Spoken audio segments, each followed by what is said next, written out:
Hello friends, welcome to my science club YouTube channel. তো আজকের ভিডিওতে আমি ইলেকট্রিক ইস্ত্রি একটা নিয়ে এসেছি। তো সেই ইলেকট্রিক ইস্ত্রিটার কার্যপ্রণালী কীভাবে হয় সেটাও দেখাতে চলেছি। তো এই নতুন কিনে এনেছি পুরো। দেখো এই ইলেকট্রিক ইস্ত্রিটা, এই হলো ইলেকট্রিক ইস্ত্রিটা। দেখো এটা দেখো কেমন হয়েছে। তো তোমরা জানিও। তো এখন এই ইলেকট্রিক ইস্ত্রিটা কেমনভাবে কাজ করছে সেটাও একটু দেখে নেওয়া যাক। তো চলো এটা বোর্ডের সঙ্গে জয়েন্ট করি, কি হয় দেখি। তারপরে বন্ধু আমি বোর্ডের পিনটাকে আটকে দিচ্ছি 3 পিন প্লাগের সঙ্গে। দেখো, তো এখন এটাকে আমি একটু চালু করে নিই। এই যে চালু করে নিতে হবে। তো এই জায়গাটায় দেখো, আমার হিটের বেশি করার প্রয়োজন হলে এইদিকে ঘোরাবো, আর কমের জন্য এইদিকে ঘোরাতে হবে।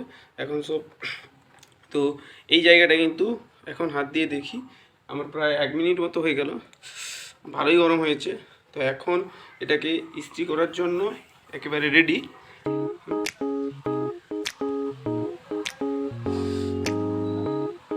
ঠিক আছে বন্ধু।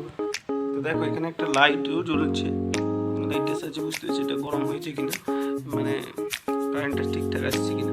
তো এখন দেখো যে এগুলো আছে, এটাকে আমি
তো ফ্রেন্ডস, কিছুদিন আগে আমি একটা ইলেকট্রিক কেটলির কার্যপ্রণালী দেখিয়েছিলাম।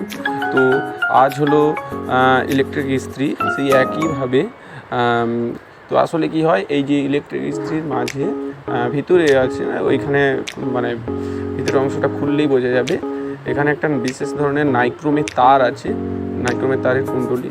তো ওই তারের কুণ্ডলীটা উচ্চ রোধ নিম্ন গলনাঙ্ক বিশিষ্ট হয়ে থাকে। তো এই কুণ্ডলীর মধ্য দিয়ে যখন তড়িৎ প্রবাহিত হয়, কুণ্ডলীটি অত্যন্ত উত্তপ্ত হয়ে ওঠে এবং এই ইস্ত্রির নিচের অংশটাও উত্তপ্ত। তো ফ্রেন্ডস, ভিডিওটি ভালো লেগে থাকলে চ্যানেলটিকে সাবস্ক্রাইব করো এবং পাশে থাকা বেল আইকনটি